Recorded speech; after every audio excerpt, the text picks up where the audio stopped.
शहाबुद्दीन के बेटे ओसामा शहाब को चुनाव लड़ने के लिए पार्टी से सिंबल दे दिया गया है। आरजेडी के टिकट पर ओसामा रघुनाथपुर सीट से विधानसभा का चुनाव लड़ेंगे। मौजूदा विधायक हरिशंकर यादव ने अपनी सीट छोड़कर ओसामा को समर्थन दिया है। ये कदम शहाबुद्दीन की सियासी विरासत को मजबूत करने का संकेत देता है। तो चलिए आपको बताते हैं कौन है हरिशंकर यादव, जिन्होंने खुशी खुशी दी ओसामा को रघुनाथपुर की सीट।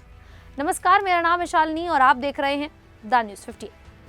हरिशंकर यादव बिहार के सिवान जिले के एक प्रमुख राजनीतिज्ञ हैं, जो रघुनाथपुर विधानसभा क्षेत्र से राष्ट्रीय जनता दल के टिकट पर विधायक रह चुके हैं। उनका जन्म 1 जनवरी 1955 को सिवान जिले के मीरपुर गांव पोस्ट नंदपुर अंबारी थाना आंदर में एक सामान्य यादव परिवार में हुआ था। वे ग्रामीण परिवेश से हैं और स्थानीय स्तर पर सामाजिक कार्यों से जुड़े रहे।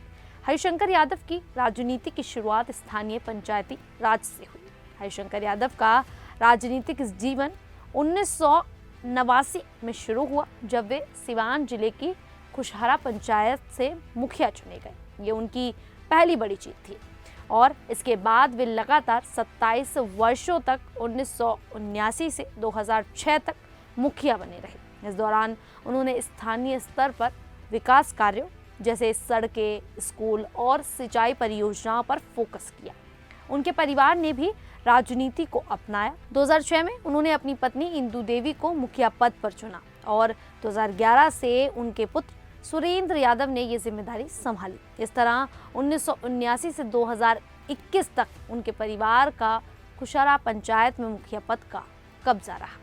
हालांकि 2021 के पंचायत चुनाव में सुरेंद्र यादव हार गए, जिससे परिवार का ये लंबा रिकॉर्ड टूट गया। हरिशंकर यादव का सियासी उदय सिवान के पूर्व सांसद मोहम्मद शहाबुद्दीन से जुड़ा हुआ है, जिनके साथ उनका गहरा व्यक्तिगत और राजनीतिक रिश्ता था। हरिशंकर ने खुलासा किया कि उन्होंने शहाबुद्दीन से ही राजनीति सीखी और उनके साथ ही अपना सियासी सफर शुरू किया। 2016 में जब शहाबुद्दीन भागलपुर जिले से रिहा होकर सिवान लौटे तो हरिशंकर ने कहा, शहाबुद्दीन भगवान है, उनका आजीवन साथ नहीं छोड़ूंगा। उन्होंने वर्तमान सांसद ओम प्रकाश यादव पर शहाबुद्दीन को बदनाम करने का आरोप लगाया। ये बयान उनकी निष्ठा का प्रतीक बना।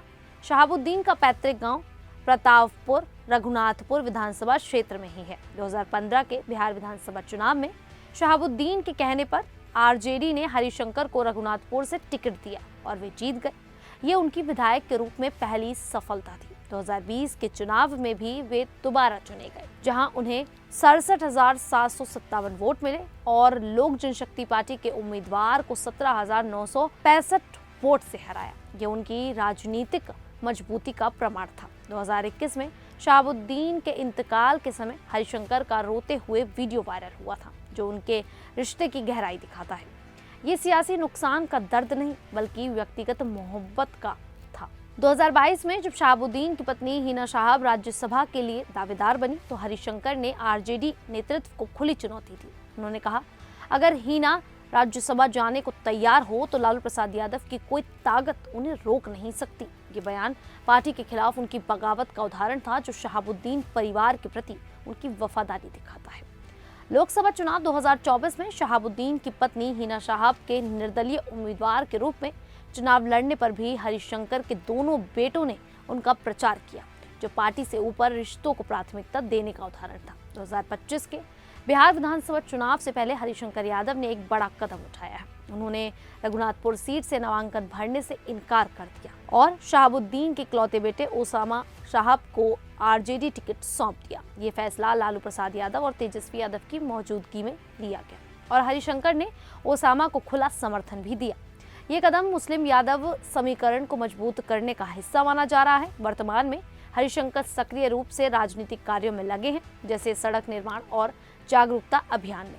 वे फेसबुक पर भी सक्रिय हैं, जहां वे विकास कार्यों की अपडेट शेयर करते हैं। इतना ही नहीं, 2023 में शहाबुद्दीन के यौमे वफात पर हरिशंकर ने फेसबुक पर पोस्ट किया, शहाबुद्दीन साहब को अल्लाह जन्नतुल फिरदौस में आला मकाम अता फरमाए। यह उनके सतत सम्मान को दिखाता है। ये किस्से हरिशंकर की वफादारी और शहाबुद्दीन के साथ उनके गहरे बंधन को उजागर करते हैं। हरिशंकर यादव की जिंदगी वफादारी, परिवार और स्थानीय राजनीति का प्रतीक है। शहाबुद्दीन परिवार के प्रति उनकी निष्ठा ने उन्हें सियासत में लंबे समय तक टिकाए रखा। खैर, आप सभी को ये जानकारी कैसी लगी, आप हमें कमेंट करके जरूर बताइएगा। अभी के लिए इतना ही, फिर हाजिर होंगे ऐसी ही देश और दुनिया से जुड़ी बड़ी खबरों के साथ। तब तक के लिए देखते रहिए द न्यूज़ 15।